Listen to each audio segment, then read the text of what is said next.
श्रीराम जय जय राम श्रीराम जय जय राम श्रीराम जय जय राम 20 சதி தேவியின் கலக்கம். சிவபெருமான் இந்த நேரத்தில்தான் ஸ்ரீராமனை தரிசித்தார். அவருடைய உள்ளத்தில் மிகப்பெரிய களிப்பு உண்டாயிற்று. பொலிவு கடலான ராமபிரானை சிவபெருமான் கண்ணிறைய கண்டார். சமயம் சரியில்லை என்று அறிந்து நெருங்கி அறிமுகம் செய்து கொள்ளவில்லை.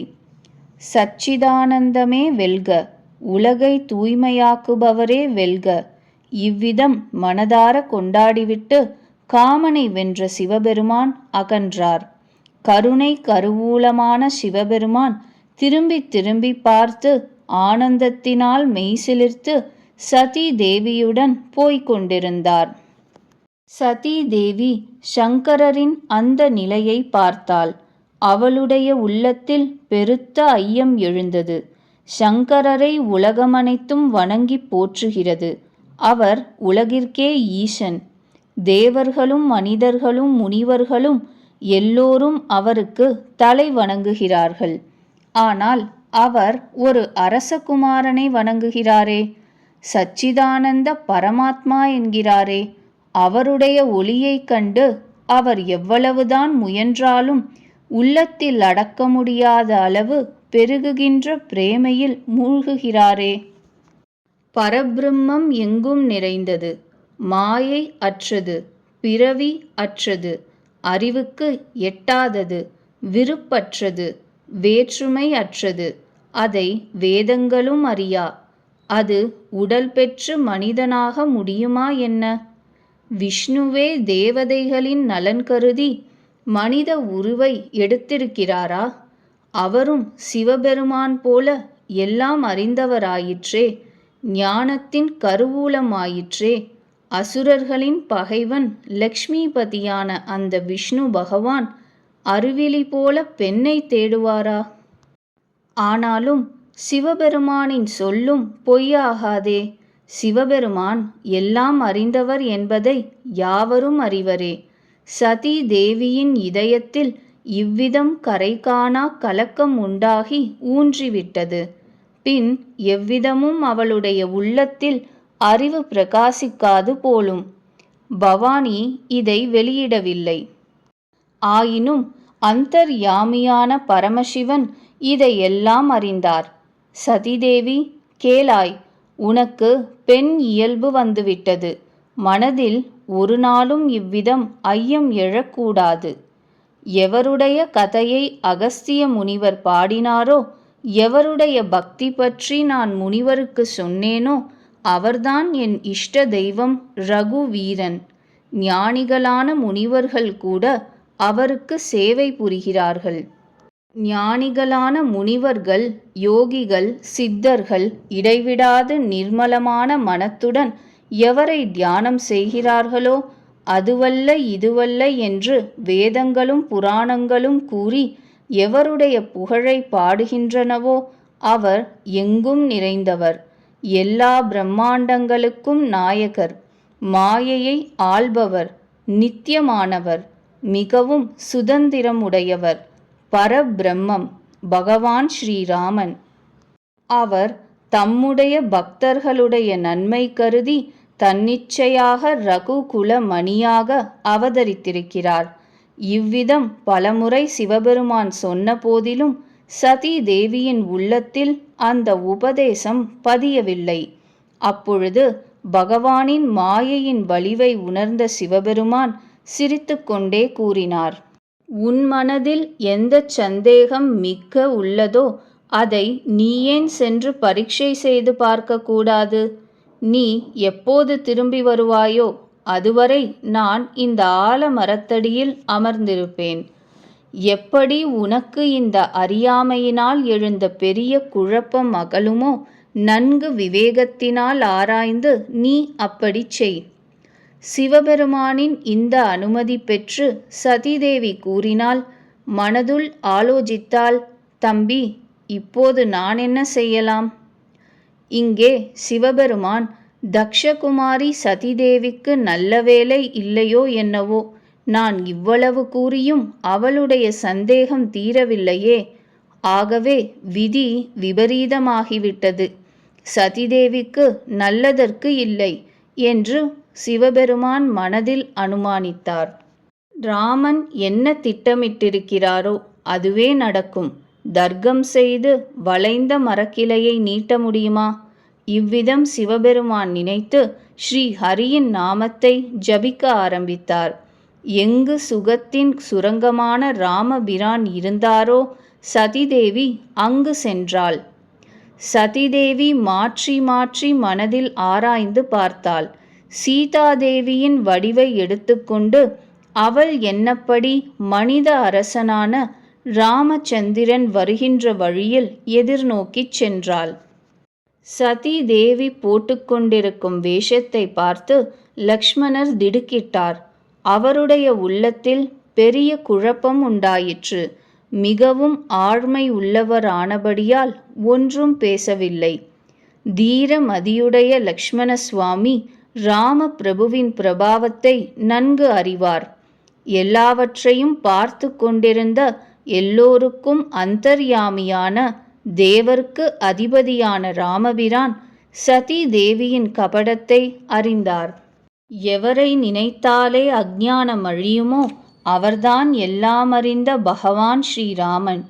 பெண்மையின் இயல்பை பாருங்கள். அந்த எல்லாம் அறிந்த பகவானிடம் கூட சதி தேவி ஒளிவு மறைவு காட்ட விரும்புகிறாள்.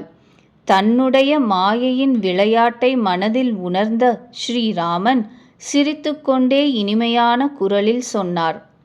முதலில் பிரபு கைகூப்பி சதி தேவியை வணங்கினார். தந்தை பெயர் கூறி தன் பெயர் கூறினார். மேலே வினவினார், ரிஷபக் கொடியோனான சிவபெருமான் எங்கே? தாங்கள் எங்கே இப்படி காட்டில் தனியாக எதற்காக சஞ்சரிக்கிறீர்கள்? ராமன் மொழி நயமாகவும் இரகசியம் நிரம்பியதாகவும் இருந்தது. அதை கேட்டு சதி தேவிக்கு மிகவும் சங்கோஜம் உண்டாயிற்று. அவள் பயந்தே போனாள். வாய் திறவாமல் சிவபெருமானை நோக்கி திரும்பினாள். அவளுடைய உள்ளத்தில் பெரிய கவலை எழுந்தது. சங்கரர் பேச்சை நான் மதிக்கவில்லை. என்னுடைய அறியாமையை ஸ்ரீராமன் தலையில் சுமத்தினேன். அங்கு போய் நான் சிவபெருமானுக்கு என்ன பதில் கூறுவேன்? இதை நினைத்து நினைத்து சதிதேவியின் உள்ளத்தில் பயங்கரமான புகைச்சல் உண்டாயிற்று. சதி தேவி துயரமடைந்து விட்டாள் என்பதை ஸ்ரீராமன் அறிந்தார். அவள் திரும்பும் வழியில் தனது பிரபாவத்தை சிறிது வெளிப்படுத்தி காட்டினார். சதிதேவி போகும் வழியில் ஒரு வேடிக்கை பார்த்தாள். தனக்கு முன்னே ஸ்ரீராமன் சீதா தேவியுடனும் லக்ஷ்மணனுடனும் போய்க் கொண்டிருந்தார். இத்தருணத்தில் சதிதேவி தன்னுடைய சச்சிதானந்த பரமாத்ம ஸ்வரூபத்தை காணட்டும், தனக்கு பிரிவினால் துயரமுண்டாயிற்று என்ற கற்பனை பண்ணிக்கொண்டு சதிதேவி துயரப்படாமல் அமைதி பெறட்டும் என்பதற்காகவே ராமன் சீதை இல்லாத பொழுதும் சீதாதேவியும் தன்னுடன் வருவதாக காட்டினார். சதி தேவி பின்னால் திரும்பி பார்த்தாள். ஜெகன்மாதாவான பார்வதி எவரின் துயரையும் பொறுக்க இயலாதவள். ராமன் சீதையுடன் உடன் இருப்பதையே மன ஆறுதலாக கொள்பவள். அங்கு தம்பியுடனும் சீதையுடனும் ராமனை சர்வாலங்கார பூஷிதனாக பார்த்தாள். அவள் எங்கு திரும்பினாலும் பார்த்தாலும் அங்கெல்லாம் ஸ்ரீராமன் அமர்ந்திருந்தார். மிகவும் மேன்மை பெற்ற திறம் பெற்ற முனிவர்கள் அவருக்கு சேவை புரிந்து கொண்டிருந்தனர். சதி தேவி பல சிவபெருமான்கள், பிரம்மதேவர்கள், விஷ்ணுக்கள் ஒருவருக்கொருவர் அதிகமாக எல்லையற்ற சிறப்புடன் விளங்குவதைக் கண்டாள். விதவிதமான வேஷங்கள் பூண்ட எல்லா தேவர்களும் ஸ்ரீராமன் திருவடிகளை வணங்கி சேவை புரிவதையும் பார்த்தாள். அவள் எண்ணற்ற ஒப்பு உவமையற்ற சதி தேவிகள், பிரம்மதேவனின் மனையாள்கள், லக்ஷ்மிகள் இருப்பதை பார்த்தாள். எந்த எந்த வேஷத்தில் பிரம்மா முதலிய தேவதைகள் இருந்தனரோ அவர்களுக்கு பொருத்தமான உருவங்களில் அந்த தேவிகளும் உடன் இருந்தனர். சதிதேவி எங்கெல்லாம் எத்தனை ராமர்களை பார்த்தாலோ அங்கெல்லாம் தம் சக்திகளுடன் கூட எல்லா தேவதைகளையும் பார்த்தாள். உலகில் சராச்சரமான எத்தனை உயிரினங்கள் உண்டோ பலவிதமான அவை எல்லாவற்றையும் கண்டாள். பல வடிவங்களில் உள்ள தேவதைகள் பிரபு ஸ்ரீராமனை பூஜிக்கிறார்கள். ஆனால் ஸ்ரீராமனின் ஸ்வரூபம் வேறாக எங்குமே காணப்படவில்லை. சீதாதேவியோடு கூட பல ராமன்களை பார்த்தாள். ஆனால் அவருடைய வேஷங்கள் பல மாதிரி அல்ல. எங்கும் அதே ராமன், அதே லக்ஷ்மணன், அதே சீதா பிராட்டி. சதிதேவி இதை பார்த்து பயந்து போனாள். உள்ளம் நடுங்கியது. உடல் நிலை கொள்ளவில்லை. கண்களை மூடி பாதையிலேயே உட்கார்ந்து விட்டாள். பிறகு கண்ணை திறந்து பார்த்தாள். அங்கு தக்ஷகுமாரிக்கு அப்பொழுது ஒன்றுமே காண கிடைக்கவில்லை. மறுபடியும் மறுபடியும் ராமனின் திருவடிகளை வணங்கினாள். சிவன் இருக்குமிடம் தேடிச் சென்றாள். அவர் அருகில் சென்றதும் சிவபெருமான் சிரித்து நலம் விசாரித்தார். ஸ்ரீராமனை எவ்விதம் சோதனை பண்ணினாய்? எல்லாவற்றையும் உண்மையாக நடந்தபடி சொல். சதிதேவி தானே ஸ்ரீ ரகுநாதனின் பிரபாவத்தை தெரிந்து கொண்டாலும் பயத்தின் காரணமாக சிவபெருமானிடம் ஒளித்தாள். அவள் சொன்னாள், நாதா, நான் ஒரு சோதனையும் செய்யவில்லை. அங்கு சென்று தாங்கள் செய்தது போல நானும் வணங்கிவிட்டு வந்தேன். அவ்வளவுதான். தாங்கள் சொன்னது பொய்யாகாதே. என் மனதில் இதில் முழு நம்பிக்கை உண்டே என்றாள். அப்பொழுது சிவபெருமான் தியானித்து சதிதேவி நடந்து கொண்டது அனைத்தையும் அறிந்தார். மறுபடியும் ஸ்ரீராமனின் மாயைக்கு தலை வணங்கினார். அவர் ராமன் தான் தூண்டிவிட்டு சதிதேவியும் பொய் சொல்லுமாறு வைத்துவிட்டார். ஹரியின் விருப்பப்படி நடக்கப் போவதற்கு வலிமை அதிகம் என அறிஞரான சிவபெருமான் ஆராய்ந்து அறிந்தார். சதிதேவி சீதையின் வேஷம் பூண்டிருந்தாள் என்பதை அறிந்ததும் சிவபெருமான் ஹிருதயத்தில் மிகவும் துயரம் ஏற்பட்டது. நான் இப்பொழுது சதிதேவியுடன் குலவினால் அது பக்தி மார்க்கத்திற்கு இழுக்காகும், பெரிய அநியாயம் ஆகும் என்று நினைத்தார்.